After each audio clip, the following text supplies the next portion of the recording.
Hello and welcome to North 100, a Canadian Highlander podcast. My name is Serge. Joining me today, we got a Nelly. Hey, I'm here. We got a Welly. A Wheeler. Your name's Welly now. Benjamin Welly. What do you think? You think it'll catch on? God, I hope not. I'm going to ban anybody that says it in the comments. And we got a Paul on tech. Hi, Paul. Hello. Reminder that everything we do is brought to you by you, your support of the Patreon over at patreon.com/loadingreadyrun/Welly. I don't know why Welly just makes me really happy. Patreon is the reason we get to do all of this, so thank you very much. Reminder, we got a new patron, oh my God, a new sponsor as well, the wonderful people over at Card Kingdom, cardkingdom.com/LRR. It's an affiliate code that lets them know that we sent you.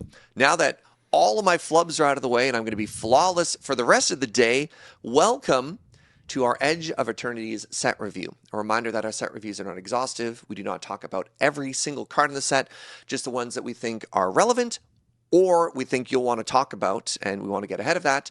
And we also have a hand selection of artisanally picked commander cards from the 2 commander decks in this product this time. Correct. Yeah. Without further ado, Wheeler, start us off. A Stelly Reclaimer. 3 white for a 5/4 Angel Warrior with flying, and when this creature enters, return target non-creature, non-land permanent card with mana value X or less from your graveyard to the battlefield, where X is the amount of mana spent to cast this creature, and then it has Warp for 2 and a white. Warp being a new mechanic for Edge of Eternities. Warp says that you can cast this card from your hand for the Warp cost. It comes into play, or does its effect. These are mostly, if not exclusively, permanents, so it comes into play. Then at the end of your turn, you exile a Stelly Reclaimer, and then on a later turn, you may cast this card from exile. Again, because Warp requires you to cast it from your hand, you cannot warp it again from exile, but you get to have this weirdo, pseudo, let's go on an adventure kind of card. May I add one quick note? Sure. Because a lot of people are misunderstanding this. Warp does not give haste. This is not a new dash mechanic. It just comes into play and then goes away. You don't get like a free attack in unless the card also has haste printed on it. Yeah, for people that are listening to this or trying to understand how magic works, listen to the words coming out of my mouth and try to find where I said haste. That's it. I think a lot of people saw this and they're like, oh, this is great. You get like a quick attack in and then it goes away later because they're conflating it with other mechanics that are already out that are similar. Reading comprehension and the ability to listen to people talking that isn't accompanied by a subway surfer or jangling keys is at an all-time low. But you know what isn't at an all-time low? The stocks of Ephemerate are at an all-time high with Warp. Warp is a pretty powerful mechanic. It obviously lets you cheat on the mana cost while also providing some value later on, right? You get 2 kind of effects. So for this one, you pay 3 mana up front, and you get what is effectively a weirdo Savine's Reclamation, albeit you can't target creatures or lands. But you also get to do that again later and get a 5/4. And if you happen to have any way of flickering this card or taking advantage of any of the Warp cards, really, for that moment in time that they're in play, you can get quite a bit of value. We've seen this with like Evoke cards in the past. And Evoke has a very small window in which you can do that. Has some additional, texture to it where it goes to the graveyard and whatnot. But same thing. Like you can get very tricksy with this.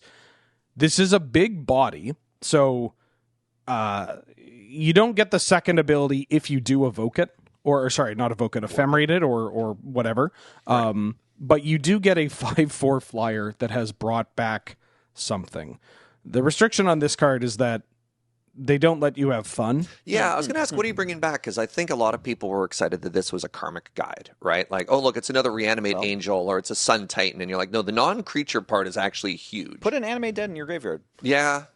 And then you get the Animate Dead back, but then we're not doing anything beyond that. It's kind of a shame. They knew that this card would be busted. Yeah. They knew that Warp would be busted if they didn't have some kind of just something. So like the case for this card is that it's big, like a 5/4 flyer is not like something to trifle with, and can bring back cards that do tend to accompany white creatures, right? Like we have, equipment running around.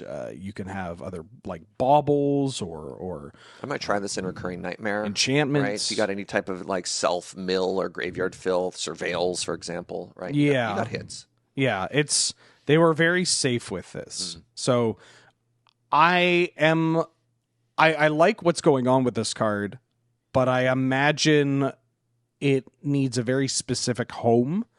And the beauty about Canlander in 2025 is Modern Horizons 3, where the cards don't need specific homes, and you can just play anything everywhere.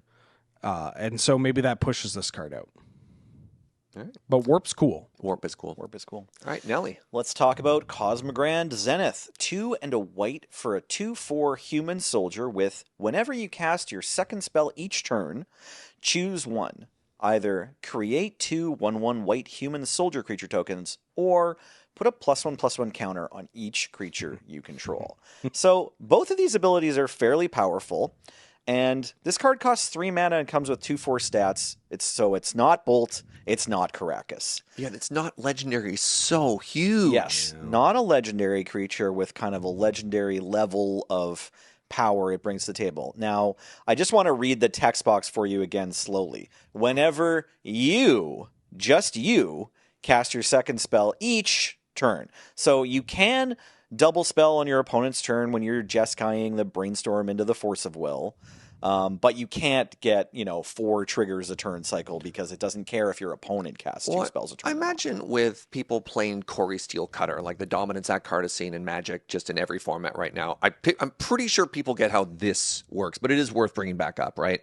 Because they might think if this is already not your first spell, your second spell doesn't count, right? It's not 2 spells after this resolves. Like, you are right that people will get it wrong, but I'm praying, Serge has more faith than I do in the number of judge calls this card's going to bring up, but that's cool. What we want you to know about this card is that, yes, it's 3 mana, so hotly debated, very powerful slot, but brings with it the ability to just kind of make a whole team kind of like Monastery Mentor.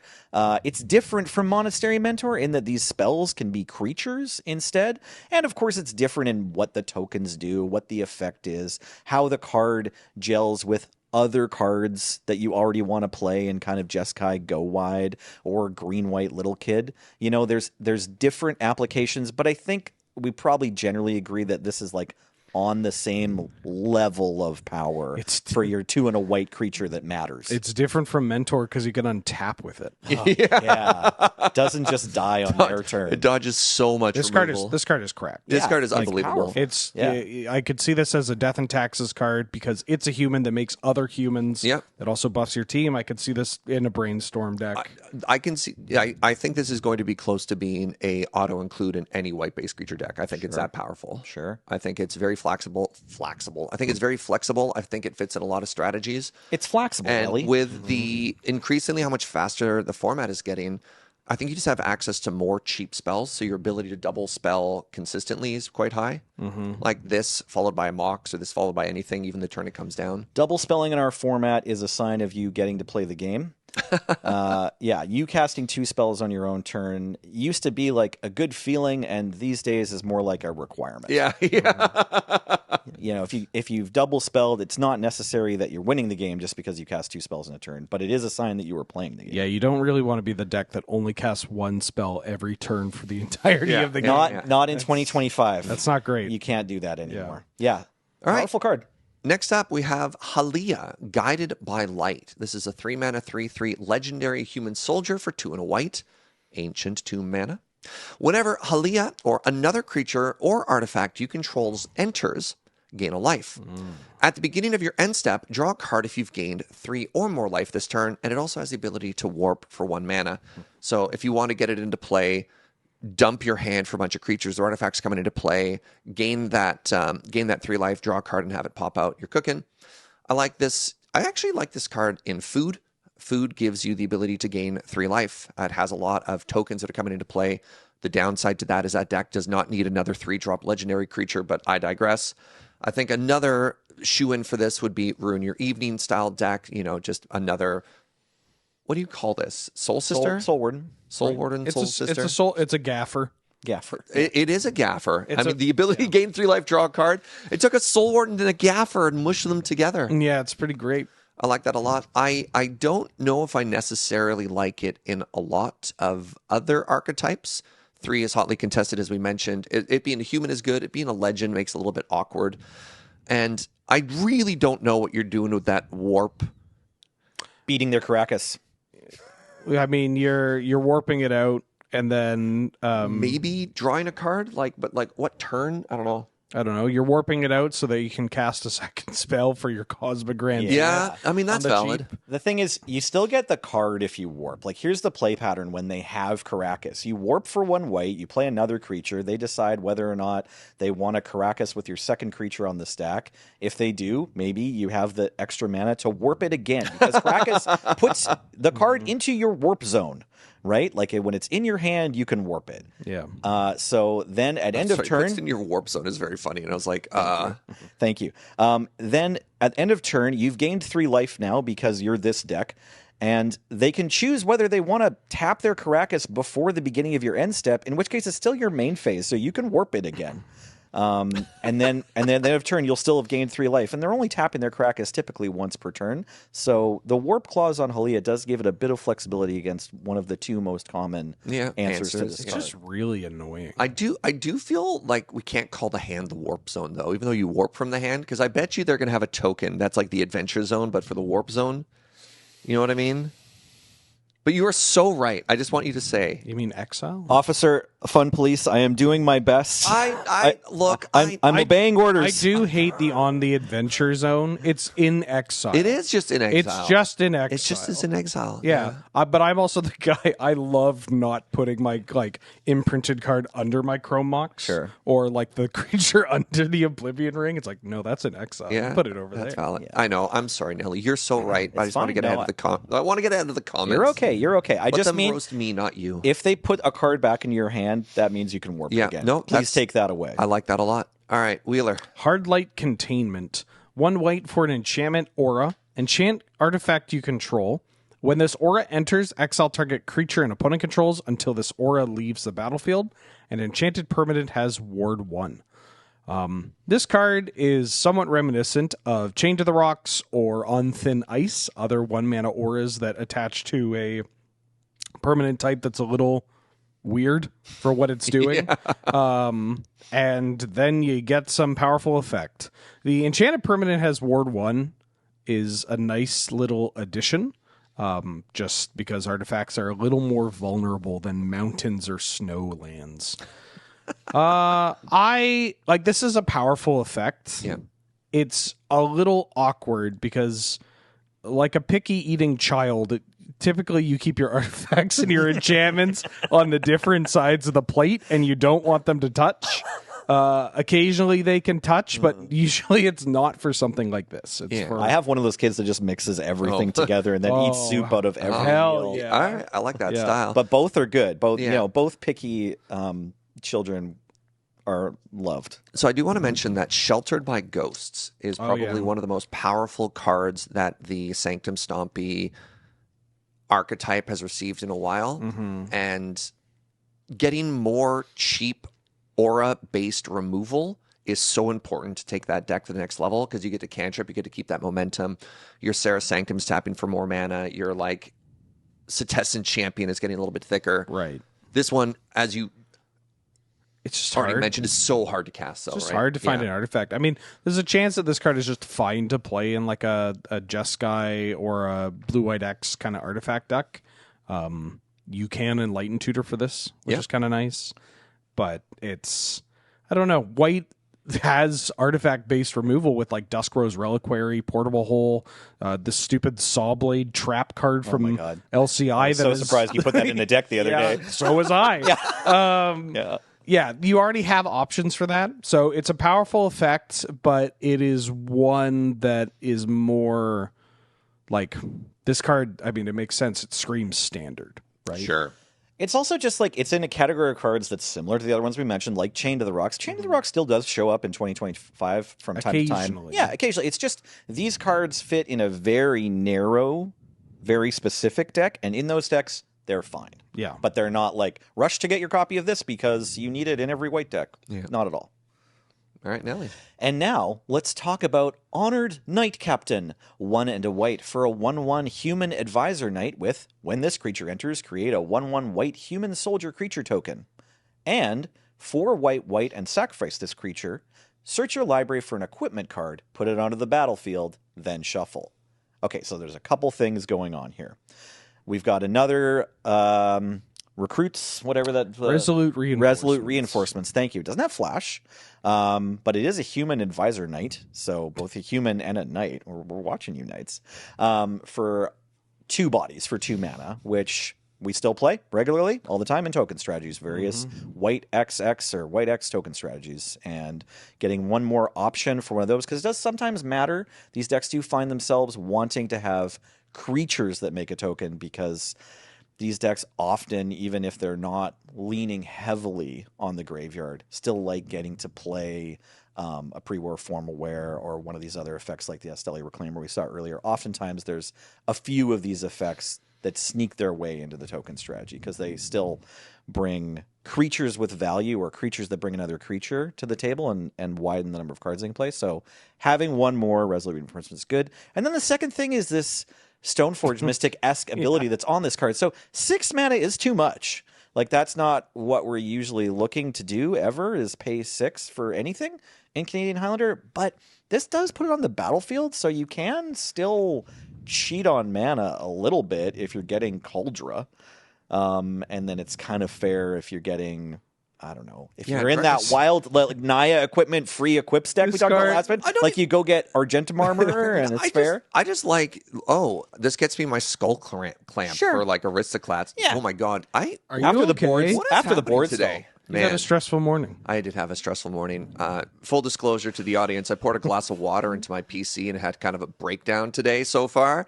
So if I'm a little fuzzy, apologies for that one. Yeah. Okay, they're used to that. I don't think we're playing. Chad is here for you. Yeah. So as much as you want to talk Thank about this, you. is fine. If you need to vent, You're not. it's okay. Yeah, you're not playing this for the 6 mana. No, I don't think you're playing this with Cauldron. I'm playing this because I'm already playing Resolute Reinforcements or the Frontline Goblin Party card. Yeah. Or I'm playing this instead of Resolute Reinforcements, or even addition to it in a deck with like Champion of the Parish and Thalia's Lieutenant, because this Resolute Reinforcements doesn't make another human. Yeah. It makes just soldier, a soldier. right? But this is 2 humans on 1 body, super relevant for the aggressive white decks. And then you have this like season 1 of Yu-Gi-Oh! Like secret, like the card talks to you and you're like, what? Are you sure? And it's like, oh, and like, all right. My Honored Knight Captain has allowed me to find Cauldra complete. And it's like, that's not on the card. Yeah. So it's just wildly powerful, but you don't play it because of that. the You play it comparison because would be there's that enchantment from Eldraine that the adventure mode is like target creature gets -3/-3 and you gain 2 life. Oh yeah, Virtue of Persistence. But the other side is a 7 mana like Debtor's Knell, Yeah. and you're like, well, I'm gonna play the good side. And in Magical Christmas Land, you're like, hey, cool! I've also got this mana sink if Honestly, it comes to it. It's you can say Magical Christmas Land or with either of these examples. It's just like sometimes game stalls. Yeah, sometimes everything of yours lines up smoothly with everything of theirs, and you're like, huh, we both have nothing in 7 lands. You're like, oh, cool. That still happens. Yeah, in Highlander. Highlander games don't actually end on turn 4 if you play your cards properly. Yeah. If you don't, well, sucks to suck. But it is a case like Canlander's a format where it's people throwing haymakers at each other the first 4 turns, and then sometimes a person just dies because that happens. And then sometimes you go to time. And sometimes you're like, okay, we used all of our resources. Oh no. Yeah. Now what do I do? Yeah. So that's when you pay 6. Anyways, discarding humans. Next up, Light Stall Inquisitor. This is a 1 mana 2/1 angel wizard for a single white pip. Savannah Lions is looking at this thing and being like, what did I do to deserve this? It's got vigilance, and when this creature enters, each opponent exiles a card from their hand and may play that card for as long as it remains exiled. Each spell cast this way costs 1 more to cast. Each land played this way enters tapped. Stupid. Yeah, and Savannah Lions is just like waking up from a text being like, don't worry about this guy. And then you see that she's liked Stall Inquisitor's Instagram photo, and you're like, what the hell? Yeah, what an incredible, just like D&T adjacent tax card. Like, this is phenomenal. And there's what's the name of the Pro Tour, the PVDBDR? Elite Spellbinder effect. There's the Battle for Gobakon. Yeah. Siege of Gobakon. Oh, yeah. Same thing. Which right. is another one, which, both of those cases you get to pick the card from their hand and put into exile. But this is a increasingly used mechanic that White has to tax the opponent proactively. You'd be like, take this card, set it aside. What a tempo swing. What a cool card. What a beater. Why is it an angel? Why is it a wizard? Like, that wizard is like a incredibly relevant card type. Oh, massively. Because of Seasoned Engineer. Yeah. Like, it's so silly to say, but it's like, thank God this is a wizard. Also, like, I still don't know in 6 months whether like Circle of Power will be a playable card. We tried it at an FNPF, and I have like slight hopes for that one. Oh, for Wizard to be a thing? Yeah, like, or Wizard just matters for because of Final Fantasy. Routinely Wizard Kindred comes up as a like. There's Flames of Aenor. I mean, it's Flames of Aenor is a real. There is a legitimate Wizard deck in this format. Yeah. But every time somebody starts talking about it, they go in like a completely opposite direction. They're like, I'm playing Wizards. I'm like, oh, hell yeah, finally somebody else that's Wizard pilled. Right. And then they're like, I'm on 4-color, and I'm playing everything that I found on EDH Rec. Right. And it's like, no, just play Flame of Aenor and like maybe Riptide Laboratory. Yeah. Right. The Wizards are so good. We don't have to go that deep. Fool. Yeah. I mean, it looks like a bad top deck when you draw your Savannah Lions in this turn 7 scenario we were talking about earlier where everything is traded. But this, next to Riptide Lab and 6 extra mana is just like, your land's coming to play tap forever. Yeah. I don't know. Hitting, like, this card's great. All right, Wheeler. We are talking about reroute systems. 1 white for an instant. Choose 1. Target artifact or creature gains indestructible until end of turn, or reroute systems deals 2 damage to target tapped creature. So we talk about these like protection spells quite a bit. They're always nice to mention because you get like, in the decks that want to play these kind of cards, you get like 1 or maybe 2 of them. And we have actually received some pretty good ones in the recent years. I think this one is pretty good. Indestructible is a little bit different from Hexproof, but dealing 2 to a tapped creature is not nothing. Like that, being able to catch like an elf out of nowhere, being able to just have this like, I'm going to play this card because it bricks one of your more expensive cards for 1 mana. But I can also just catch you off guard. Like, you tapped your mum, and now I get to hit you with the reroute system. God, there's so many cards that you want to kill in the early game right now, too, right? Ocelot Pride. Yes, Guide of Souls. Right. Ragavan, Orcish Bowmasters, if they attack with it. Like, this is... And a lot of the cards that we've talked about that are like this, they usually, like the modal ones, they do more of kind of the same. Like Eldritch Immunity is the one where it's like protection from this, and then like everybody gets protection, so it kind of plays like Brave the Elements. Or the one from Aether Drift, something the Rider, where like you protect a thing, or you get a 1/1 that you can use towards an edict or just like a flash body or whatever. That kind of, they all play very similarly, where it's like protection plus what if I had a little more protection.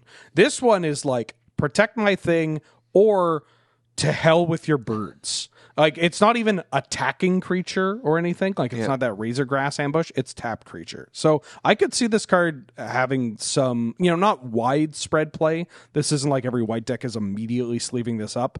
But if you are a white kind of disruptive creature deck, probably mono white especially, and you want to have just a little more interaction, this is like a totally reasonable card, and you are going to get people. Like it's very harm's way. I was literally gonna say, do you think D&T's finally cutting harm's way? Is like this an upgrade? Most have, but there are like harm's way. The thing about harm's way is you still get people. Oh, you absolutely get. And like this is a card that you will get people with this card. Harm's Way is such a funny card because we were all reading it for the first year because there wasn't really anything like this, and then as time passed, it was like Harm's Way doesn't show up that much because it's just not that powerful. So then every time it actually gets cast in a match, you're like, how does this work again? Like 20 years later or whatever it is, people are still like, wait, what? In the Nanaimo tournament, I played against mono white D&T. It was my one loss, and they got me with Harm's Way. There you go. I mean, I think Shining Shoal is due for. I think all the shoals, honestly. For a glow up. Not all of them. Yeah, like the Esper shoals, I think are definitely due for. They were playing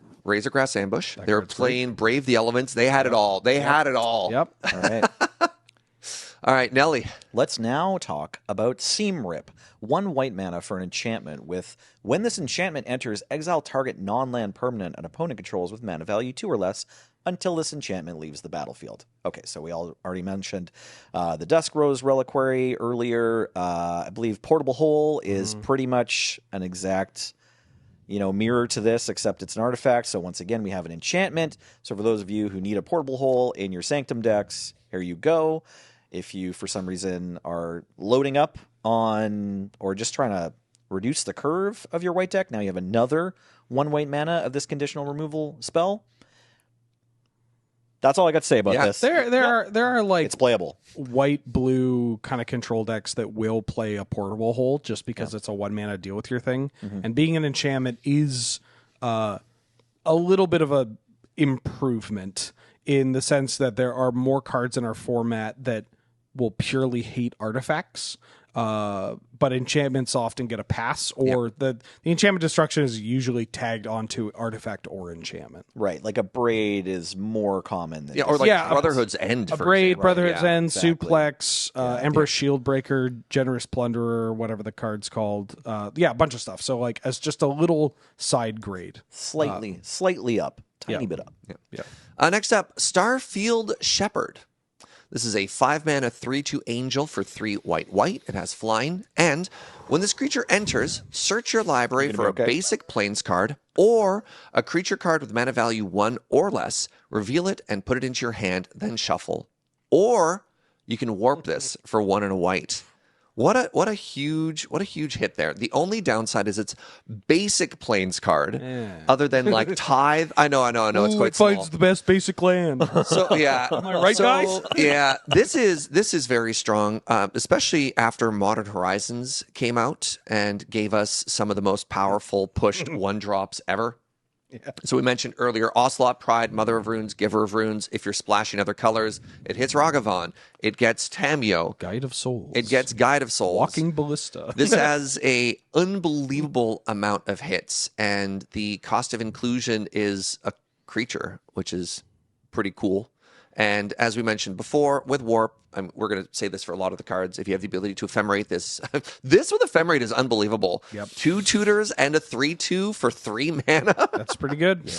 Yeah. Not bad at all. When we're including an uncommon, that it's probably pretty pushed. Yeah, I mean, Nelson covered it, or you two covered it with the Virtue, where it's like, yeah, you paying 2 mana to like have the flexibility of just like tutoring up a card is like not the best thing in the world, but it's nice. And then maybe sometimes in your white X deck that is, I mean, you're going to be annoying, so the game will go on, and you're like, oh yeah, I'll just play this Starfield Shepherd, and for 5 mana. While it's in exile, safe from hand attack, which is like a huge boon for a late game card. Yeah. Because if you can't cast it early on, it's just sitting there being like, please don't him me. Please don't Thoughtseize me. And you can use this, right? And like it's a safe way to effectively get 2 cards into play. And this is the kind of card that I think is for your recurring Nightmare deck. Yeah. Like this. Yep. Yeah. Yep. Like imagine if Rangers of Eos even said, or basic plains. That alone would be like that's big. Just being able to choose to smooth your mana out or like get your 5th land drop and immediately play it, right? Like I know with Ranger of Eos, it's different because it's 2 cards, but Ranger Vios, Knight Captain Vios also, I don't have the data in front of me, but I'm pretty sure from just regularly looking at lists that these cards were played a bit before Modern Horizons 3, and now they're played a lot, right? And so just having another copy of that, I think, enough can't be said about the value of being able to get a land instead. Bright Glass Gear Hulk as well. Yeah. I played somewhat recently a green-white deck that was just what if I got Guide of Souls Ocelot Pride in play, and that's all I look to do? Right, that's your Ranger whole deck. Captain, Ranger Vios, Bright Glass Gear Hulk, that kind of thing. And I get these 2 cards into play, and I win every mid-range creature match. It's good enough for the modern format. Yeah, and you're not bricked I wrong? against combo either, because you have you're a tutor deck. You play Collector Roof, you have Graveyard Hate, you have Ranger Captain of Vios. It was a genuine oh, this is a thing you can do. Just find Guide of Souls Ocelot Pride, and what do you got? Yeah. Nothing? Okay, well, I'm taking over the board here. And this card fits seamlessly into that deck. All right, take us home with White Wheeler. Sunstar Chaplain. 1 and a white for a 3/2 human cleric that says at the beginning of your end step, if you control 2 or more tapped creatures, put a 1/1 counter on target creature you control. And then pay 2 generic. Remove a 1/1 counter from a creature you control. Tap target artifact or creature. 2 mana 3/2 is a stat line that is pretty commonplace nowadays, but still hits like a truck. And the fact that the creatures just need to be tapped. They don't even necessarily need to attack is pretty big, because you have cards with activated abilities in mono white or white X, right? Yeah, you have elves, but also you attack. You're a deck that attacks. You're a deck that occasionally crews up Smuggler's Copter, so you can put counters on creatures pretty easily with this. And then the second ability is one of those abilities where you're like, when am I ever going to use this? And then you actually take a second and remember, oh yeah, limited Magic the Gathering, where tappers were so broken they had to push them to 4 mana or whatever, right? This is an ability that can muck combat, that can stop you from dying, that can kill your opponent. Also worth mentioning, it is a cleric, which means that it works well with Seasoned Engineer. Something that I've heard a lot of frustration about people adding some of the newer white cards to their Seasoned Engineer decks, where they're like, why the hell is this a warlock or whatever? I can't target it. It is relevant that this is a human. That's great. But cleric means that you draw the best 4-drop or best top end card in your deck, and you'll still be able to really push damage. This is a random question. Yeah. Old school lock pieces and artifacts, mono artifacts, right? Yeah. They care if they're tapped or untapped. Isn't that? Are you talking about you could artifacts? you could tap their Winter Orbs. Yeah, Winter Orbs the only one that really matters. I think. Yeah. I was gonna. Maybe Howling Mine if anyone plays that. Ensnaring Bridge or anything like that. One of those work? No, that's a newer. Maybe artifact. Trinisphere. Yes, Trinisphere is. But are you sure? Okay. Yeah. All right. Yeah. Right. That's the wording. If it's untapped, it does this. Oh yeah. Yeah. Incredible. That's what I'm trying to remember. I'm I think there's a weirdo, there's some fun edge cases in this format with that, probably right? Still underplayed in our format. Yeah. I think this is a 6-drop that is oh, I might just win because I top decked this weird Watchwolf that has all these words on it is kind of cool. Yeah, you just in a creature matchup, matchup. You could just play this and have some colorless mana lying around because you're a deck whose point spread is Mana Crypt, Soul Ring, whatever. And you're oh, I have counters on my Thalia's Lieutenant or my Champion of the Parish or Luminarch Aspirant or whatever. And then you just pay mana, remove them. Yeah, just tap all your stuff and hit you. Kill you. Yeah, exactly. Start us off with blue. Let's talk about Consult the Star Charts. 1 and a blue for an instant with Kicker 1 and a blue. It says, look at the top X cards of your library. X is the number of lands you control. Put one of those cards into your hand. If this spell was kicked, put 2 of those cards in your hand instead. Put the rest on the bottom of your library in a random order. Okay, so we've got 1 and a blue instant.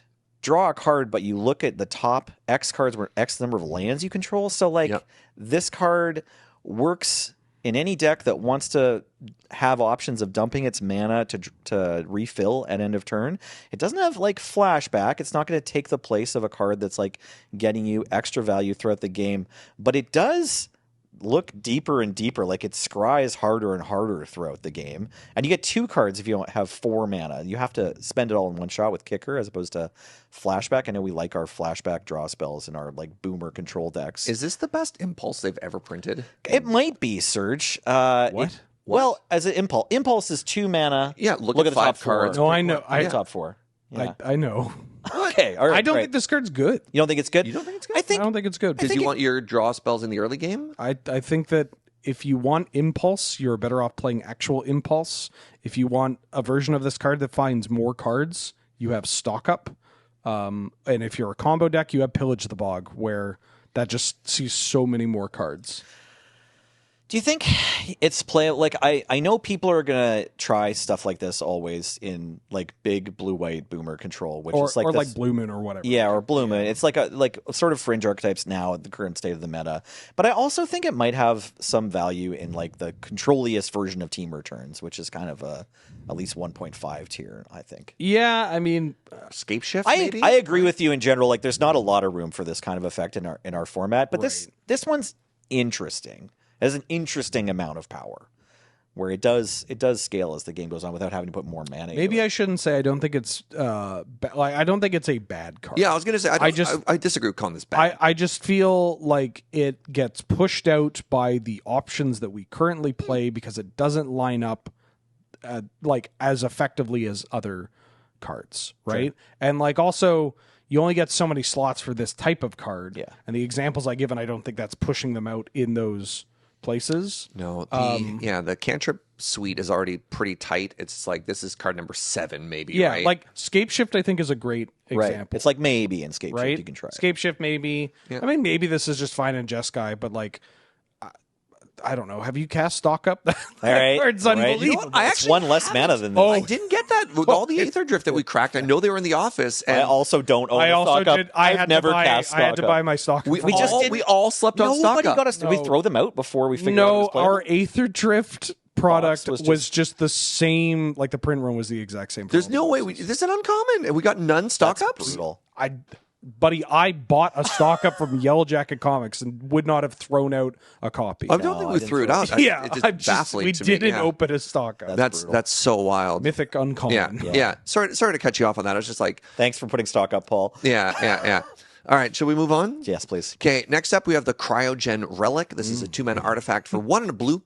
When this artifact enters or leaves the battlefield, draw a card.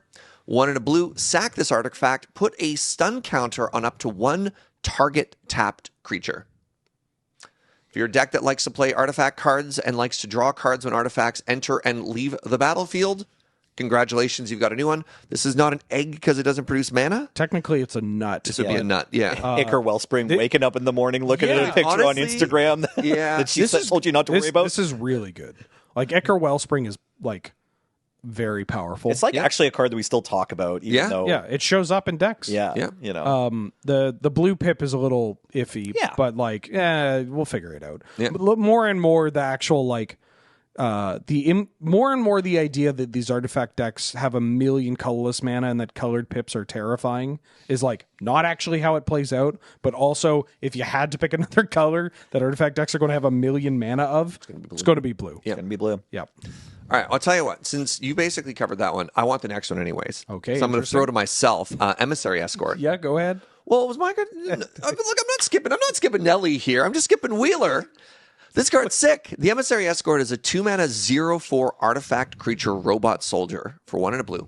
This creature gets +X/+0, where X is the greatest mana value amongst other artifacts that you control. And as the premier workshop aggro pilot of the format. I can't believe you. Yeah, that's... Actually, I think Nelly might be the reigning champion of that one right now. Myr Enforcer more recently than either of you on a taped product, at least. That's true. Yeah. That is true. Yeah, it's fine. Yeah. You say what you were going to say after the lie. Man, Hovermere is dead. Long live Hovermere. Oh. Buddy, Hovermere I know Hovermere has been dead for Was a it while ever here. truly I thought you were going to say something about Emissary Escort. No, this card's cracked. Okay. Yeah, this card is very, very, very good, and especially in the slot that it's taking as an aggressive 2-drop, because that deck already has an incredible top end. It has like Haymaker after Haymaker with your Kappa Cannoneers. What it doesn't have is a good density. Well, it has some high, like Arcbound Ravager obviously is like the GOAT. It has a couple of really good cards at 2 and 3, but Emissary Escort fills in that spot so well of giving you that density of early artifact threats that can apply pressure now. And then as you get bigger, this just continues to get better and better. I'm actually really tempted to sleeve up the white blue Davy B blue white like artifact beatdown deck again and find a home for this because oh boy. All right, let me try to say it more simply, and then you see if you can beat me. Okay. When you're playing Affinity aggro, you've got your Affinity cards and then your incredible enablers, the Moxes, and anything else that's kind of like just as cheap that you want to play, like zeros and ones that matter. And then in the middle, you have to play more artifacts. So ideally they cost 1 or 2 mana. Yep. Sometimes they're going to cost 3, maybe even 4, etc. But those spots are pretty flexible. That's where you get more of these, like each set, like, oh, maybe there's some new artifact. I'll try it in Grixis Teletubbies. And this one jumps out and says, hey, please give me one of those slots. Yeah, that was very insightful. Thanks. Yeah, just take the Pauper deck and build it in Canlander. Yeah. All right, Nelly. Okay, now is it my turn, actually? Okay. Yeah. Moonlit Meditation. 2 and a blue for an enchantment aura. Enchant artifact or creature you control. And the text is, the first time you would create 1 or more tokens each turn, you may instead create that many tokens that are copies of enchanted permanent. Now, it says it's only the first time. So, like we saw earlier, there's Honored Knight Captain in this set, and there's already plenty of creatures that make a creature token when they enter the battlefield, and you can't just go infinite immediately, making infinite creatures and drawing the game. But you do get 1. So I don't immediately know a perfect home for this where it'll be a forever card in that deck, but I just saw this effect and thought there are combo applications, right? Because if you, take Time Vault, Walk, or Vault, Civ, yeah, any of those, any of the time cards. Like if you put this on an Eternal Witness, you can, you've already got Ephemerate, but now this can maybe play a different role where like you're this paired with anything that makes a token is now your Ephemerate in that simple combo of just I want to take an extra turn every single turn. And yeah, you can also put it on an artifact. So if you need to make more copies of your artifacts to fuel your time civ, that is also pretty good. Yeah. Yeah. Okay, so look, we wanted to point this card out to you. None of the 3 of us are immediately like, play this in X deck. But yeah, and we also acknowledge that auras have a tremendous downside. I mean, it's commander coded, but it can win the game. Yeah, this card is weird enough that we expect one of you will be like, hey, I put it in this deck. It's okay in that deck. Yeah, we didn't do your homework for you, but this card is in this set. It has a bunch of words on it that don't exist on any other Magic card in this order. All right. Okay. Next up, Scour for Scrap. This is a 4-mana instant for 3 and a blue. Choose one or both.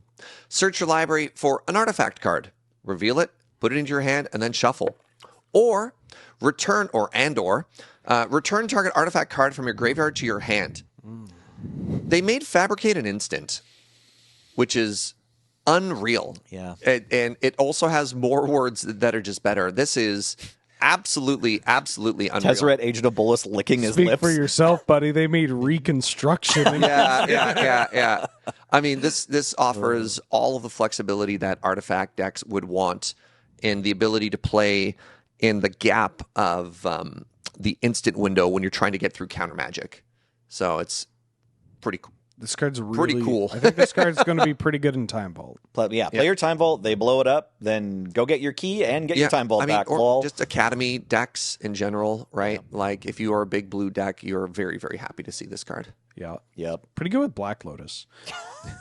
I don't even mean that in like a facetious way. It's just like you cast this off of Lotus to find something else, and then you return your Lotus, and it's just 1 mana. Yeah. That's pretty that's like pretty good. That's like pretty good. And I know it sounds goofy, but yeah, that is going to be a play pattern where like Yeah, I'll just cast this and find KCI. Yeah, I know it sounds weird and derogatory or something, or diminutive to be like, this was good with Black Lotus. But actually, any card that like fits really well with the card Black Lotus always gets a lot of attention from us because you're allowed to play Black Lotus. And because decks that play Black Lotus tend to find Black Lotus a lot. Yeah. Like that's your gameplay. Decks that play Black Lotus tend to play Black Lotus. Yeah, that's your whole. You played the Black Lotus. That's like your personality. That's why you're man. going to Yeah, get the yeah. Black Lotus. Yeah. Yeah, I built up all my self-worth off of the fact that I cast Black Lotus a lot. And returned it to the graveyard to my hand or play. Local Black Lotus guy here. I love Black Lotus. Whenever you're ready, Wheeler. Synthesizer lab ship. So we have our first spacecraft. I will explain what that is in a hot second. It is 1 blue for an artifact spacecraft with station. Station says to tap another creature you control and put charge counters equal to its powder. It's spreading, I'm power sorry. Powder, on this Willie. spacecraft. Station only as a sorcery. It's an artifact creature at 9+. And then it has 2 columns, not dissimilar to, say, level up creatures from Rise of the Eldrazi. At 2+ charge counters, it has the ability of, at the beginning of combat on your turn, up to 1 other target artifact you control becomes an artifact creature with base power and toughness 2/2 and gains flying until end of turn. And at 9+, it gains flying vigilance and is now a 4/4. Capiche? Basically, you want to treat spacecraft as though they are level up meets vehicles in a way. So it's not a creature until we get to this final column, and then it is a creature. You're charged up, you get all these abilities, you get to do cool stuff. So spacecraft are bad, mostly. Mostly bad. Yeah, or rather, mostly bad. I guess we could even say station cards. They're pretty weird in our format. Yeah, they're slow. Yeah. And so we're not talking about a ton of them, but a 1 mana one kind of plays into that. You play it early, it can do something, which is, animate artifacts, give them flying, animate itself, and push for 2 damage. In like, say, an academy deck, like an artifact academy deck, right? Just a 1 blue mana more artifact. cheap things. 1 blue, you play this, next turn you play another creature, you immediately station it, you get to attack for 2 in the air. It is worth mentioning it can't animate itself. Oh, It's other target. Right. Yeah. That's okay. We have Mishra's Baubles. Yeah, Urza's yeah. Baubles. Yeah, I just again, Indestructible Bridge. Yeah, you got things that you can target. So this is in the case of these artifact decks, they get up to 50 cards and go, okay, now what? Right. This is a card that you can put in there that is not embarrassing. Like, it has application. It just, anytime you have an artifact that just sticks around and is an artifact while doing additional things, that's like pretty good. Especially considering there are a ton of artifacts that get played that don't do anything. Like your Chromatic Star, your Chromatic Sphere, you're like, technically this adds more damage off Cranial Plating or more mana off Academy, but it's sitting there. One of my favorite old cards, which unfortunately doesn't quite work in 2025 Magic, was Karn, Silver Golem, which had an activated ability to animate the artifacts that you have in play and then turn them into creatures as a win con. And Soul Artifact is another great one for that. And there've been a couple of effects of it. Like the theme of trying to upcycle these like utility artifacts and then turn them into something that hits is great. Mana Rocks is another great example. Even your Moxen, right? Yep. Like it is a viable strategy. You don't even necessarily have to attack. You can just get this to 2 counters, then use animate it to- something, and then use that to put more counters on it. That's true, actually. Yeah, good point. Now let's talk about Weft Walking. That's right, the LRR preview card for blue for an enchantment with when this enchantment enters, if you cast it, shuffle your hand and graveyard into your library, then draw 7 cards. And the first spell each player casts during each of their turns may be cast without paying its mana cost. Okay, so that's a lot of words. There's some really powerful effects, obviously. Let's highlight that. It does make spells free. It does draw 7 cards. Okay, we love both of those effects in theory. In terms of which decks to play this in. I don't think it's going to immediately slot into your like show and tell omniscient strategies, because you don't get the trigger off of like show and telling it in. You have to cast it to get the shuffle your hand and graveyard into your library, time twister effect. And then also, say you are just trying to ramp to 6 and then cast it. You've cast a spell now, so the regular play pattern is your opponent gets a free spell off of their 7 cards on their turn before you do. Okay, so that said, there's a big hill to climb to kind of make a big play off of weft walking. I don't think it's impossible that it will get into your, bring back Seinfeld blue-green taking turns deck that is looking for free spells and draw 7s. We want you to know that we think this card is a little fun toy that you can go out and try. Yeah. We're not immediately saying it's playable. This is the first one-sided draw 7, right? Because most draw 7s are symmetrical. This is only you draw 7. Right. I actually missed that, even though I read the cards. There's so much to watch out for. That's the one reason I thought we'd include it, right? Is you have these big blue decks that want to do these draw 7s. Dump your hand, draw 7. This is the first one that doesn't give your opponent the opportunity to draw Force of Will after, you both draw your hands, which is a huge upside. The downside is what they have is free, but ideally you have the advantage of having a full grip and they don't.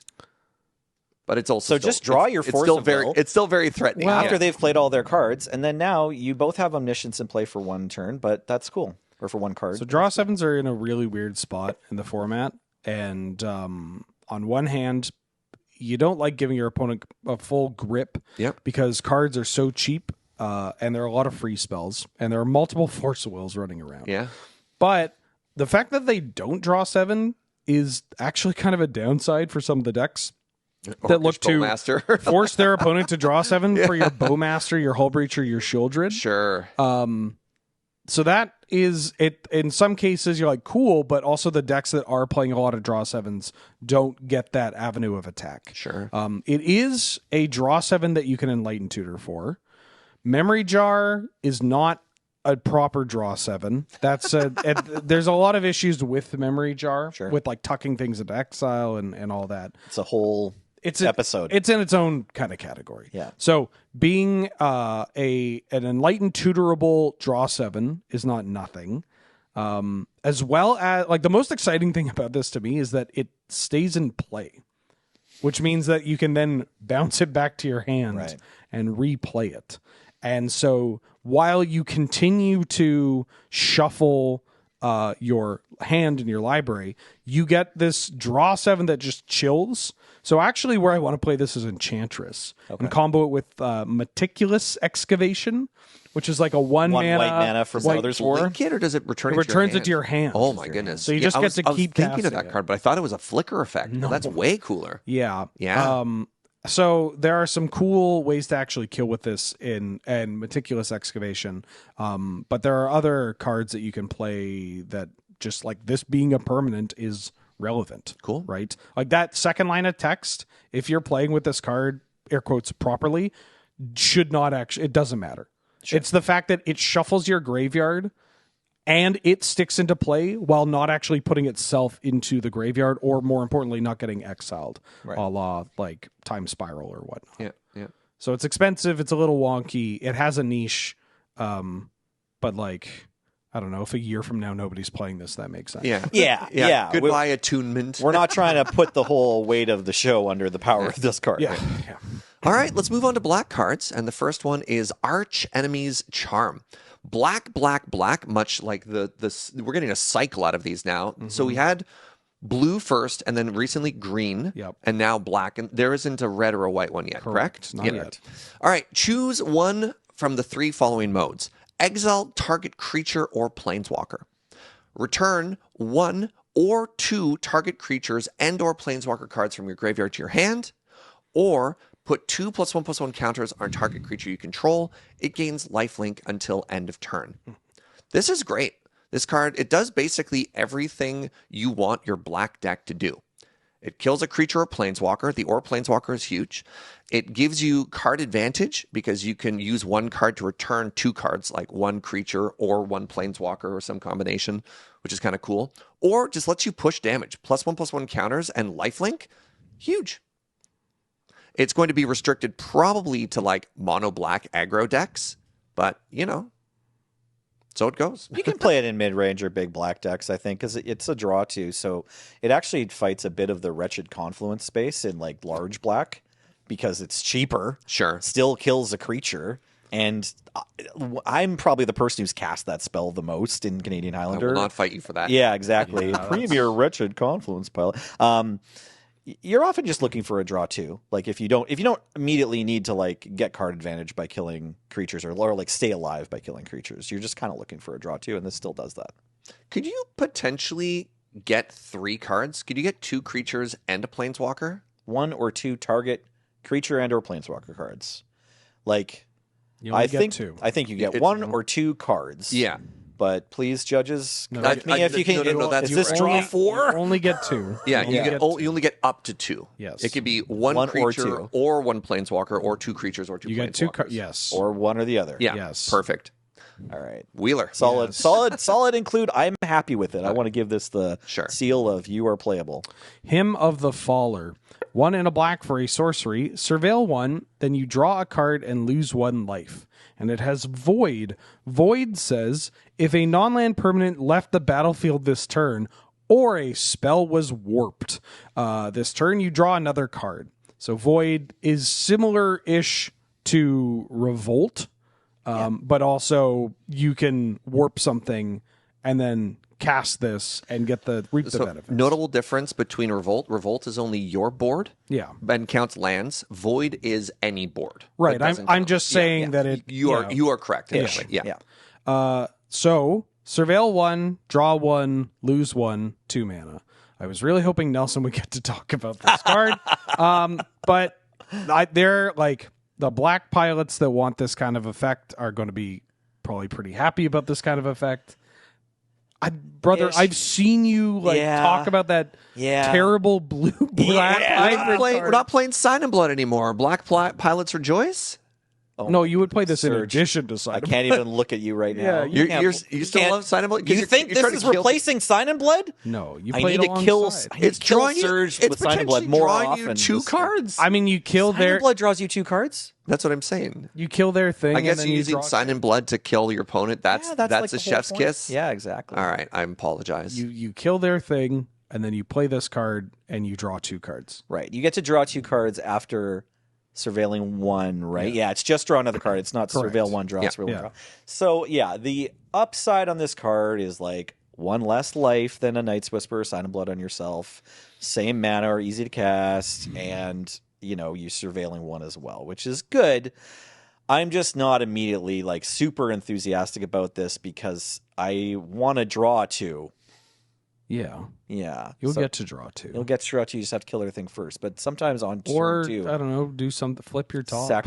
flip your top, sacrifice your Mishra's Bauble. Yeah. Yeah, okay, I'll try it.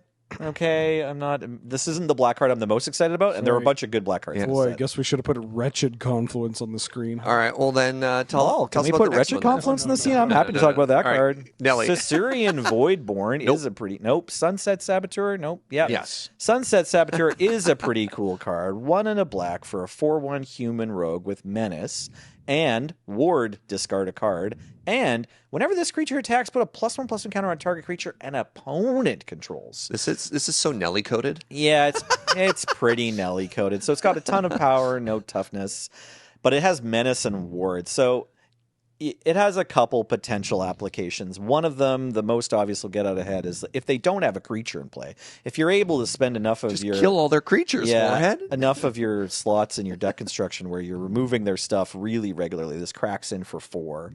So that could be like a Grixis control situation or black red mid range or even mono black. The other option is just putting it in aggro and just trying to race ahead of the damage these +1/+1 counters are doing. Now it has menace and 1 toughness, so anytime they double block, like, you are going to lose your Saboteur. But hopefully you're happy with that. Hopefully you can easily set up a situation where they only have one creature, or like, you know, it attacks, you put a +1/+1 counter on something, but then you also kill that thing before it blocks.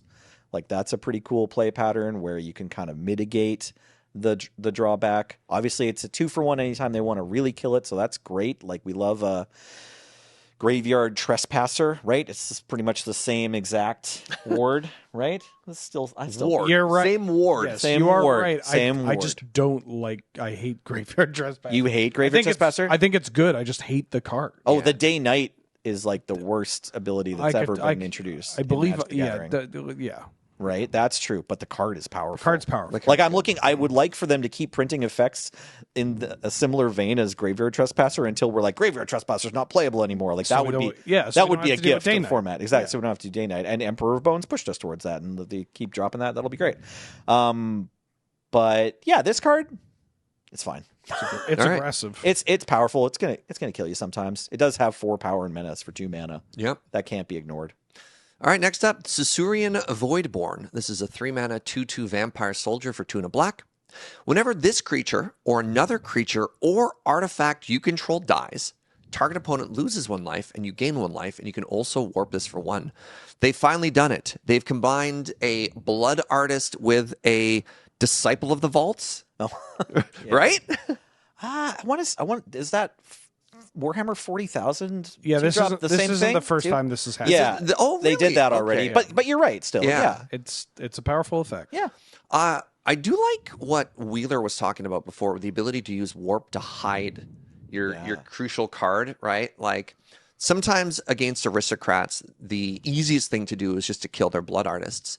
Well, with this, you can sneak it out really quickly for the pop-off turn, and it hides in exile until it comes back, and you can bring it back when you want it.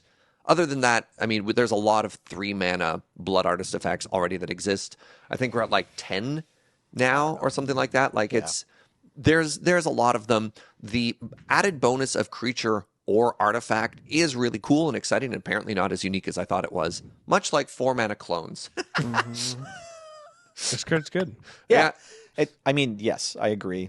It is important to point out, like, almost every new Blood Artist effect that comes out, but this one's sweet. And Vampire, if you're playing vampires, that's cool. Soldier, yeah. All right, Wheeler. Temporal Intervention. 2 and a black for a sorcery with Void. This spell costs 2 less to cast if a non-land permanent left the battlefield this turn, or a spell was warped this turn. Target opponent reveals their hand. You choose a non-land card from it. That player discards that card. So this is a Thoughtseize, but not actually. Kind of reminiscent of Drill Bit from Ravnica Allegiance, where that card has Spectacle of pay a black instead of 2 and a black to hand attack them.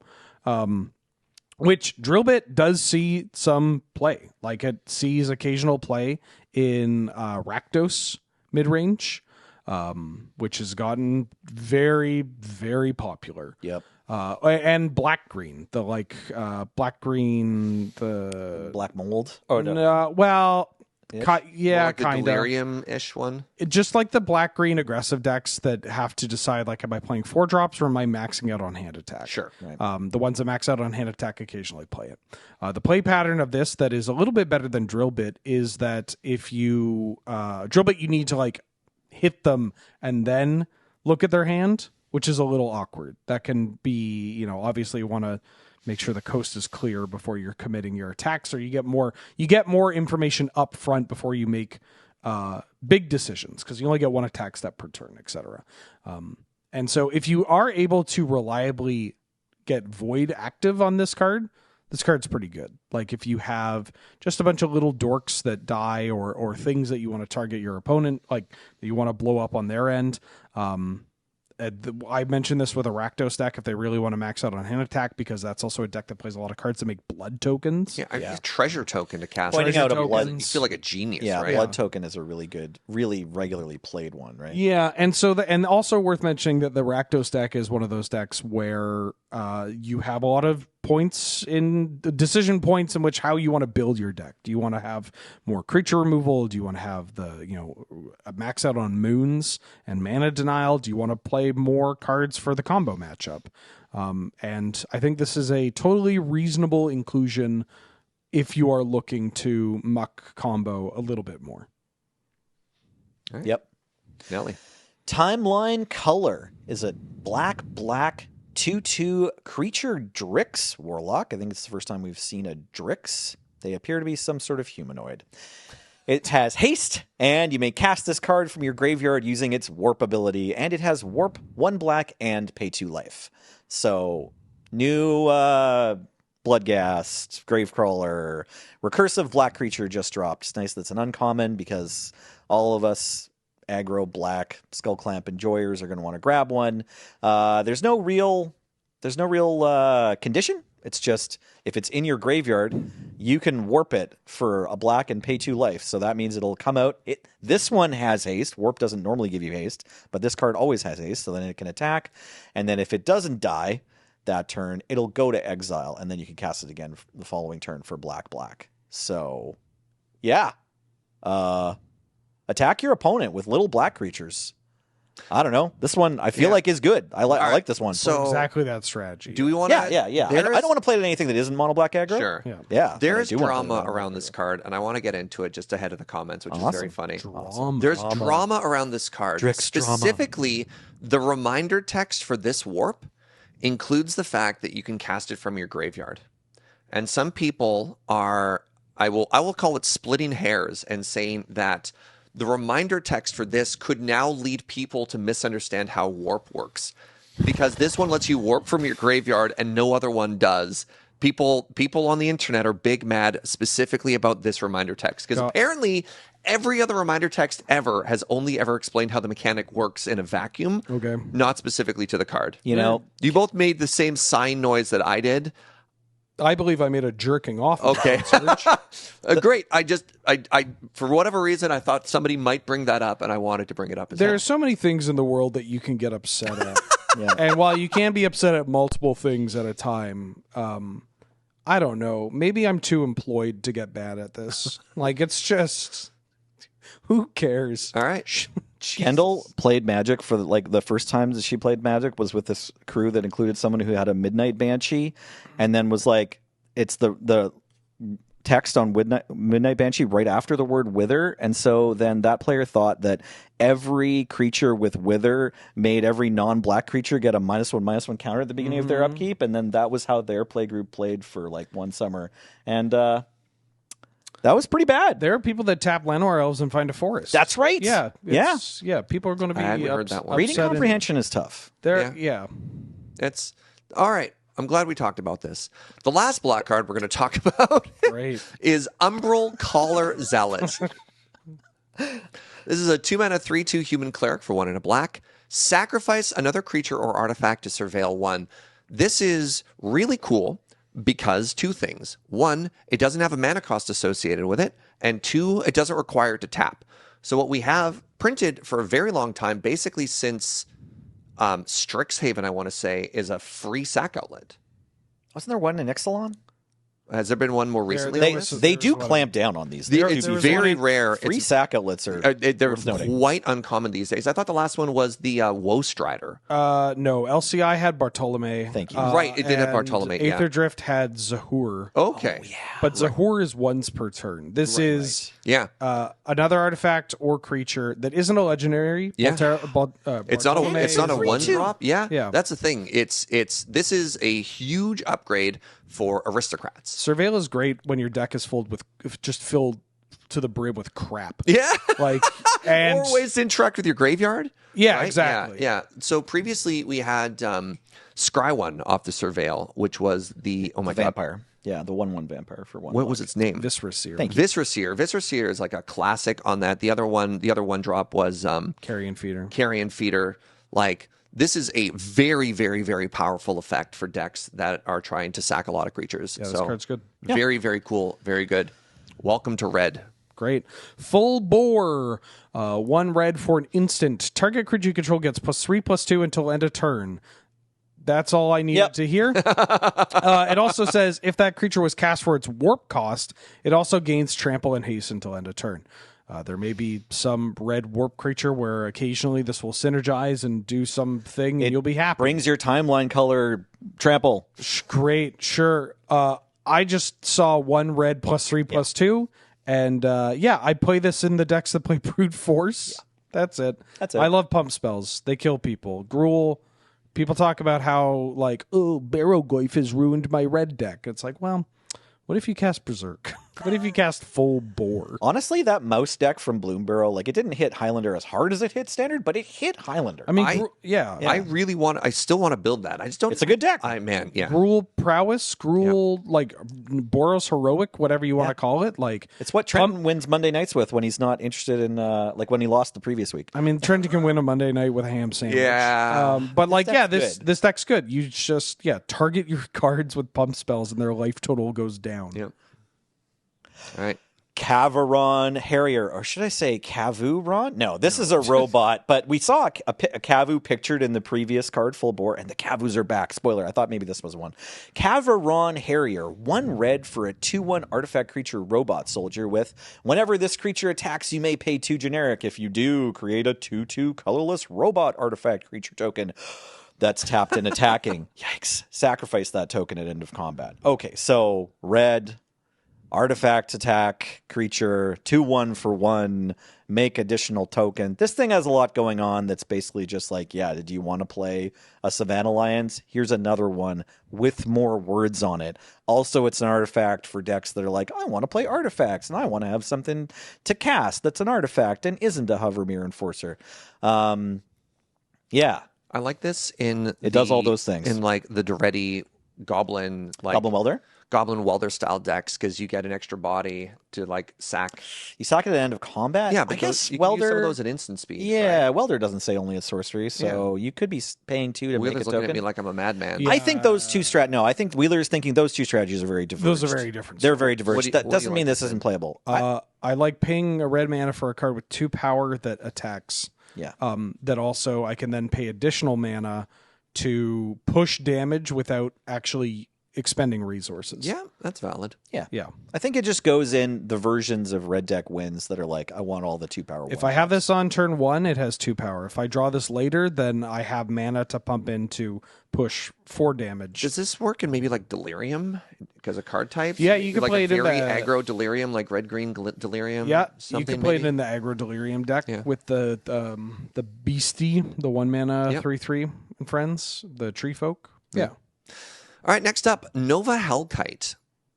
This is a 5 mana 4/5 dragon for 3 red. Every set gets 1 big dragon. They try to put 1 dragon in every single Magic set. Yeah, it's a thing they do. This is your 5 mana flying haste dragon. This one's very funny. When it enters, it deals 1 damage to 1 creature an opponent controls. Just use that damage wisely, chat. Also, this has warp for 3. So you can play it on turn 3 and turn 5 to get in that, just a nice little curve of aggro.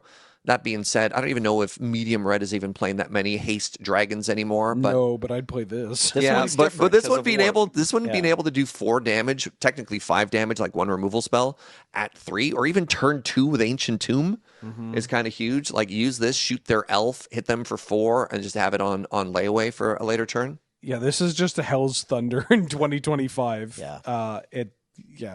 Hit them, force them to tap their mum or pick off a spirit token or whatever, and then you just do it later. Yeah. That's so dope. Yeah. Yeah. This one's okay, even though we don't really play Stormbrood Dragon anymore or whatever. Storm Breath? Thank you. Maybe we should. Pro white? Right? Monstrous. Plasma Bolt is the next red card. 1 red for a sorcery, deal 2 damage to any target, and has Void. Plasma Bolt deals 3 damage instead if a non-land permanent left the battlefield this turn or a spell was warped this turn. 2 mana damage for 1 mana, 2 damage, 1 mana, sorcery speed, not great, but still some decks will play them all. 3 damage, any target, 1 mana. Pretty great. This is one that we received one in Lord of the Rings, the Rangers Firebrand, where it's ooh, sorcery speed shock that does a thing. But the thing that does isn't the most relevant, even though it does let you get under Baraglyph. It's so easy to get Void triggered in a mono red deck and have this shoot for 3. And there's kind of an interesting conversation to have about, like, are shocks getting better as, like, fewer people play? Like, there are less shocks getting played, and there are more cards that you need to immediately deal with that technically have 2 toughness, like lightning and whatnot. So maybe shocks should get a little bit better, but you don't want to play shocks because of Baraglyph. But, like, you know, this can kill a Tamiyo. This can kill, you know, when the Void is triggered. It's just... Kills the Guide of Souls. I don't know. I don't know. 1 red, deal 3 damage to anything. That seems pretty good to me. I call me old-fashioned, but this 97-year-old Canadian Highlander pilot still burns people out the old-fashioned way, you know? No, this is a decent one. Yeah. Yeah.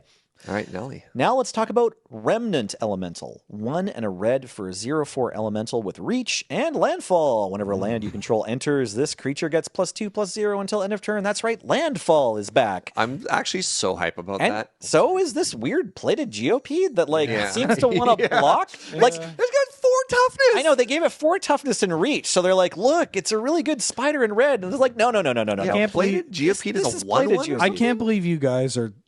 What are you talking about? We have a long history of landfall creatures having more toughness than power, starting with Stepling. Yeah, I was just going to say, I'm like, wait, you're right. Step Links does have more toughness than power. Yeah, which is why I consider Steplinks to be a defensive Yeah, creature. it's a good blocker. Yeah, okay, so, I mean, in all seriousness, I'm sure it'll come up. It's going to come up in games that you're like, oh, I got to hold a fetch land to block their, incoming elite spellbinder or whatever. Like, it'll come up where you actually are planning, we actually do block with this, and the reach matters. Yeah. But you're going to include it in your Nile Landfall deck. Doesn't where it you're roll? like, yeah, it's actually most of the time going to be a lot better than Geopede because it doesn't get removed. I do need to talk about Elemental. Oh, sure. I'm keeping my eye on it. That creature type is getting increasingly relevant in my 4-color Omnath Risen Reef deck.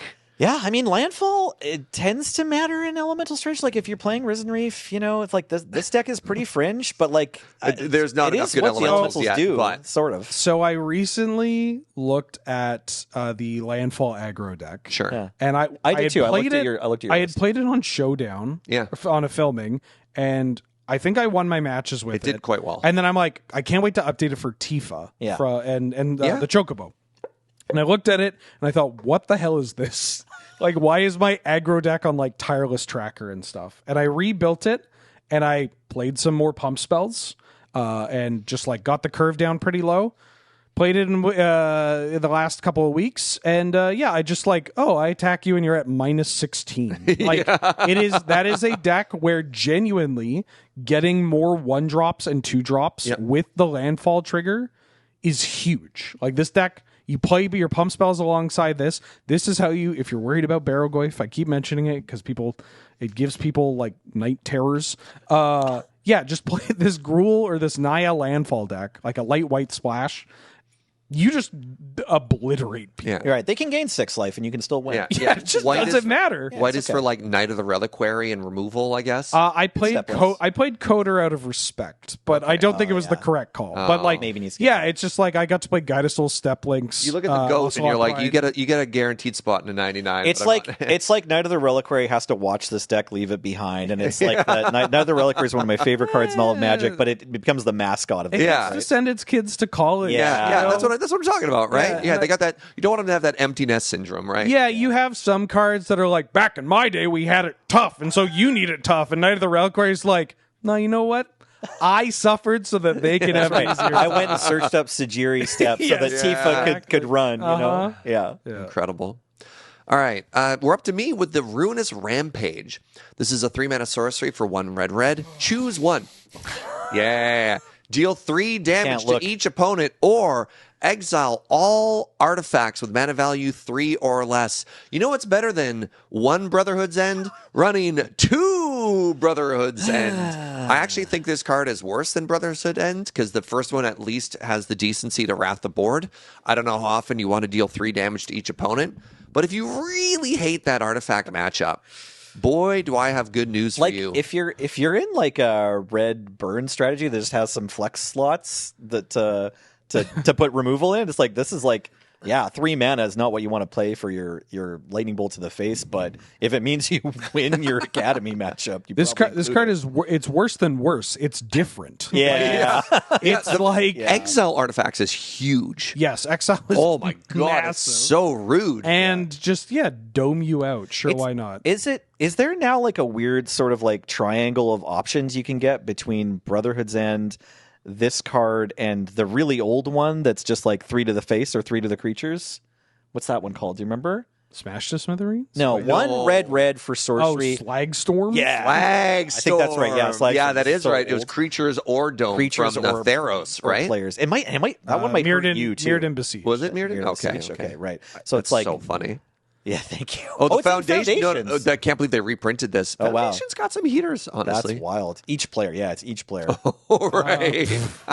Each Nice- player. nice Lol. Nice card. Yeah, I'll be real. I don't know if anyone's picking Slag Storm. No, in they're that- not. in that I just triangle. like it's Yeah. like a weird cycle it is that's very finally elegant. concluded. You're all elegant. cowards. Paul, pull up Flame Break if you wouldn't mind. Which one's Flame Break? Honestly, even older. Flame Break's not that bad. Flame Break's actually playable again, I think. Flame Break's a Break weird card. is triple red for a sorcery from Darksteel. Yeah. 3 damage to each creature without flying and 3 damage to each player.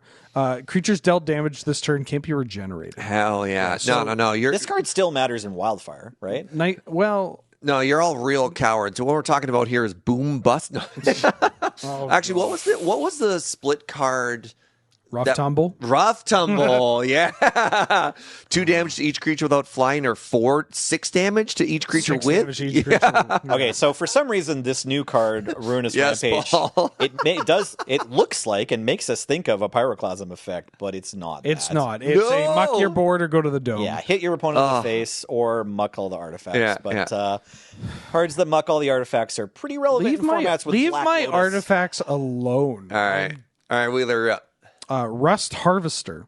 I feel like I went to high school with this guy. 1 red for a 1/1 artifact creature. It's a robot. It has menace and pay 2 generic tap, exile an artifact card from your graveyard. Put a 1/1 counter on this creature. Then it deals damage equal to its power to any target. I like this card a lot. Yeah. In aggressive artifact decks. Menace is great. It's not as like, I don't know. I feel like people are going to look at this and be like, "Oh my god, it gets so big." It's like, no, I only need to do it like once or twice or when needed, right? It's like, it's not Grim Lavamancer, but there will be play patterns where you have this card and you're like, I'm just going to attack you for 1, and then it's like, I'll make this bigger and shoot your creature. I'll shoot you, but there are play patterns in the deck that will play this card where you're like, what are you at? Oh, okay. I'll equip Cranial Plate. Yep. And then activate this and Shoot dome you for a you million. for 10. Yeah. Which is messed up. You can do this as an instant too. Yep. That's huge.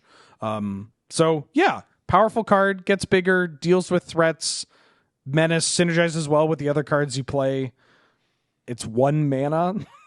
Like, I legitimately want to know if you would consider playing it in Boros equipment, because, like, the tap ability, obviously, this creature doesn't have haste, but, like, say you can, like, play it the same turn, you suit up, and then you just, like, pass, and if you don't kill something, then I'm going to untap and, like, dome you for 7 or whatever. The issue is the exile and artifact is part of the cost, and you don't have that many artifacts compared to, like, the all-in aggro decks. I'm hearing a no. That's totally fine. It was a legitimate I wouldn't question. play it in an equipment deck. I'm legitimately curious because I haven't built a ton of those decks lately. Yeah.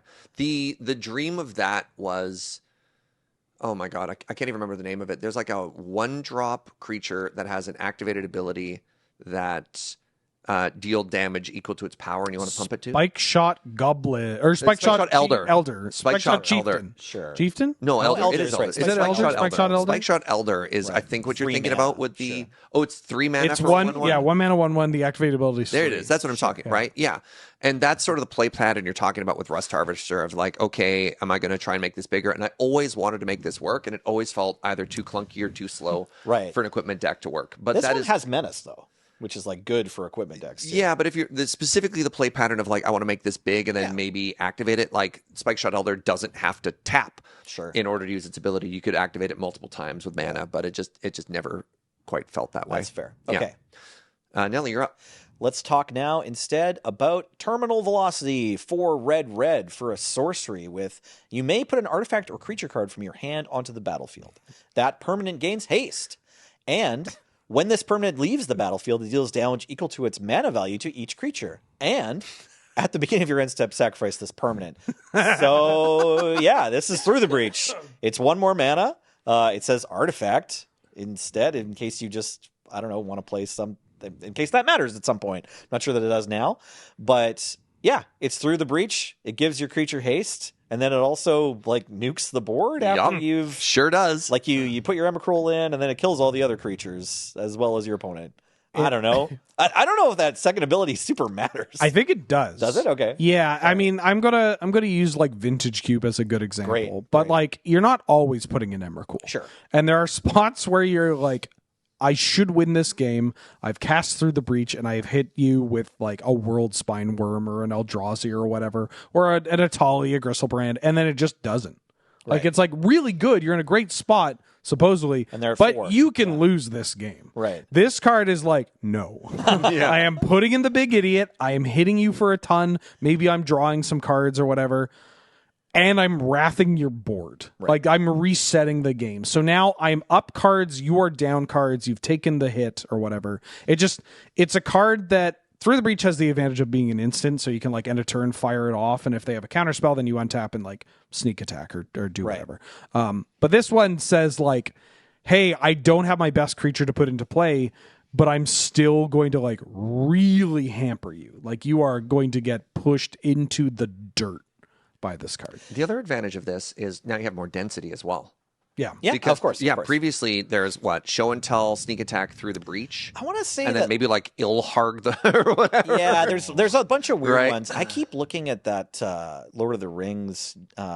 is it Doors of Durin? Oh, or the whatever? Doors of Jiren. I keep trying to figure out, like, wait, is this secretly playable? Results-oriented thinking aside, Angel tried playing it against me nice. in like a sneak attack deck, and Yeah. I think she had it trigger like 10 times and it did nothing. Oh, brutal. All right. Okay. Results-oriented It was just aside, bad. I appreciate that Angel is trying to answer this question. Yeah. Yeah. This one's good. I think But this is this going to one's go. fine. I think this is going to go. No, I think it's better than fine. I think this is going to go into the list of like, yes, play this if you're in that archetype.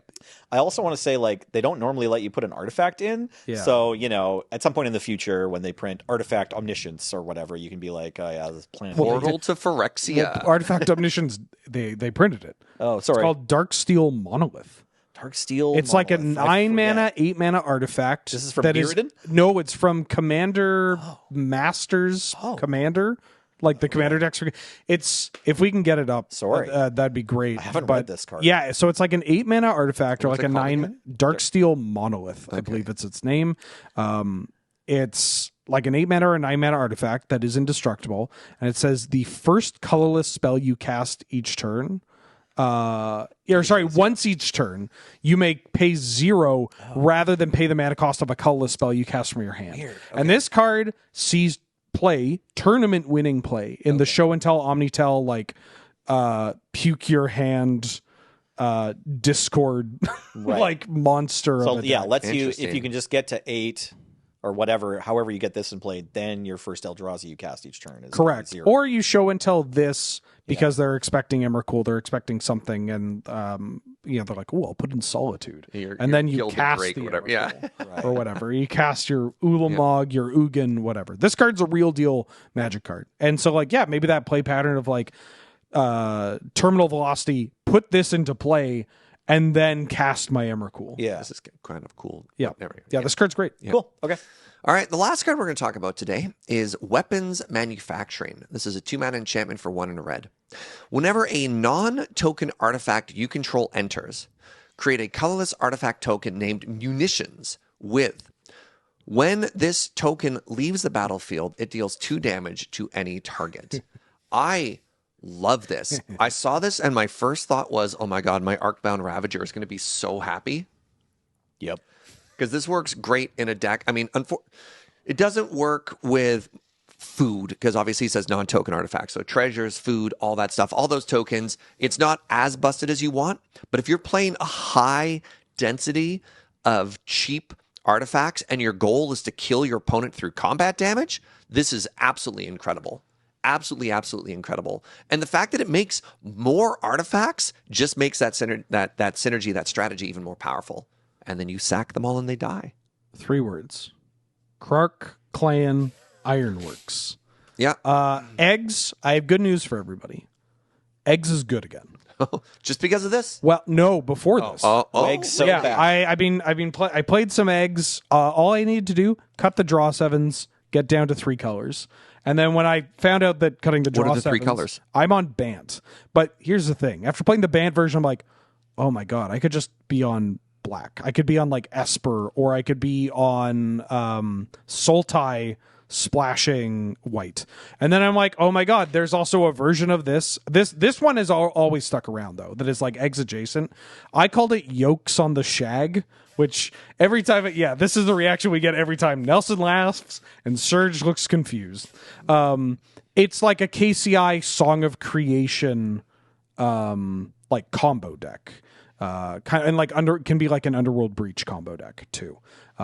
Which plays red and which would play this card that just kills people. Like the fact that this deals 2 damage is great. It kills people. That's nice.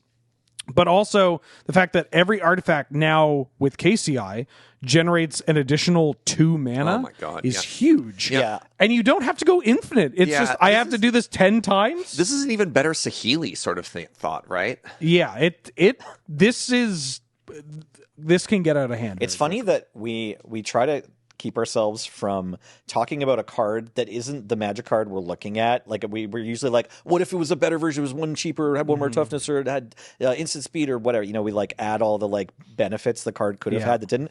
But with this one, it's actually really important to just take the card as it exists and then remove the benefit. Like the reason that you're playing this card is to get these tokens to die. And it's like, no, don't worry about that. Just imagine if there was an enchantment for 1 under red that says whenever a non-token artifact you control enters, make a token artifact. That's useless. It does nothing. It is such a 2025 card where you're like, so I'm probably going infinite, but if I don't, you're dead anyways. And it's like I think I got you. Just let me go through this a couple more times. Like, Ben, I'm dead. I'm at 0. You resolve this trigger 10 times. Yeah. It's like, yeah, but I'm not technically infinite. Yeah, I'm like triggers on the stack already, buddy. Wait, there's more. Yeah, exactly. Let me out of here. I don't know. I drew 3 lands in a row. Like I might brick. Like it's one of those cards. They're just dead. Incredible. Yeah. Yeah. I mean, what a great high note to end our set review on today, eh? So this card's scary. So that's it. That's part 1 of our set review. As always, if there's any cards you think we missed, if there's anything you want to talk about, if there's anything you want to yap about, provided it's not timeline color, we covered that. Let us know in the comments down below. A reminder that everything we do is brought to you by you, the support of Patreon, over at patreon.com/loadingreadyrun. You're the reason we get to do everything. Shout out as well to our sponsors, Card Kingdom, cardkingdom.com/LRR. See any singles you like? Check them out over there. Also, there's funny button that I don't know what it says. Button? Space. I don't know what it says, but I am waiting for a Space. Card King order right now, so hopefully I'll know soon. My name has been Serge, joined by a Nelly. Hey, that's me. We had a Wheeler. I had 0 drinks. Oh, poor guy. Thank you very much to Paul for running tech for this episode. Hello. We'll see you in part 2. Bye-bye.